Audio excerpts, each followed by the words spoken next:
ಮನೆ ಕೆಲ್ಸದವಳು ಆದ್ರೂ ಗಾಂಚಲಿ ಮಾತ್ರ ಕಮ್ಮಿ ಆಗಿಲ್ಲ. ಇದು ಕರಿ ಕನ್ನಡಕ ಅಲ್ಲ, ಕೂಲಿಂಗ್ ಗ್ಲಾಸ್. ಇದನ್ನ ಹಾಕೊಂಡ್ರೆ ಎಲ್ಲ ಕಾಣುತ್ತೆ, ನಿನ್ಗೆ ಏನು ಕಾಣ್ತಾ ಇಲ್ಲ. ನನ್ನ ಶೂ ನೋಡು ಎಷ್ಟು ಗಲೀಜಾಗಿದೆ, ಬಂದು ಒರ್ಸೋ. ಅಯ್ಯೋ ಆಟೋ ಬುದ್ಧಿ ಬಂದೆ. ಮನೆ ಹಳಿ ಬ್ರಾಂಡೆಡ್ ಶೂನ ಮನೆ ಒರ್ಸೋ ಮಾಪಲ್ಲಿ ಒರ್ಸ್ತಿಯಲ್ಲೇ, ನಿನಗಿಂತ ನಮ್ಮ ಮನೆ ನಾಗಿನೇ ಪರವಾಗಿಲ್ಲ. ಛೀ ಗಲೀಜು, ಥೂ ಅನ್ಎಜುಕೇಟೆಡ್ ಬ್ರೂಟ್ಸ್. ಸಾರಿ ಬುದ್ಧಿ ಗೊತ್ತಾಗ್ಲಿಲ್ಲ. ಏಯ್ ಎಲ್ಲೇ ಹೋಗ್ತಿದ್ಯಾ? ಬಾಯ್ದೆ. ಏನಾಯ್ತು ಬುದ್ಧಿ? ನಿಮ್ ಕರಿ ಕನ್ನಡಕ ಒರೆಸ್ಬೇಕೆ?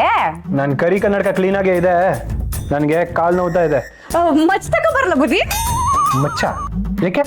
ಅದು ನೀರಾಗೈತೆ ಅಂತ ಸೂನ ಬಿಚ್ಬಿಟ್ರಲ್ಲ, ಕಾಲ್ ನೋಗೆ ಮಚ್ ತಗೊಂಡ್ ಕತ್ತರಿಸ್ಕೊಂಡ್ಬಿಡ್ಚಿರೇನು ಅಂತ. ಈ ತಲಾಟೆಗೆ ಏನ್ ಕಮ್ಮಿ ಇಲ್ಲ, ಕಾಲೊತ್ತು. ಅಯ್ಯೋ ಆಟೆನಾ. ನಮ್ ದಣಿಗಳ ಕಾಲು ದನದ ಕಾಲಿದ್ದಂಗೆ. ಏನಂದೆ? ಅಂದ್ರೆ ನಮ್ ದಣಿಗಳ ಕಾಲು ದೇವ್ರ ಕಾಲಿದ್ದಂಗೆ ಅಂದೆ.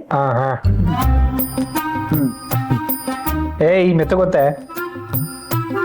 ಆನಂದ ಪರಮಾನಂದ. ಏಯ್ ನನ್ಗೆ ಬಾಯಾರಿಕೆ ಆಗ್ತಾ ಇದೆ, ನೀರು ತಂದ್ಕೊಡು. ತಂದೆ ಬುದ್ಧಿ ತಂದೆ. ಹಿಡ್ಕೊಂಡು ನಿಂತ್ಕೊಂಡ್ಬಿಟ್ರೆ ಅದಾಗದೆ ಬಾಯ ಒಳಗಡೆ ಹೋಗುತ್ತಾ? ಕುಡ್ಸೆ. ಅದಕ್ಕೇನಂತೆ. ಇಂದೇ ಡೌನ್ಲೋಡ್ ಮಾಡಿ ಮತ್ತು ನಿಮ್ಮ ನೆಚ್ಚಿನ ಶೋಗಳನ್ನ ಆನಂದಿಸಿ.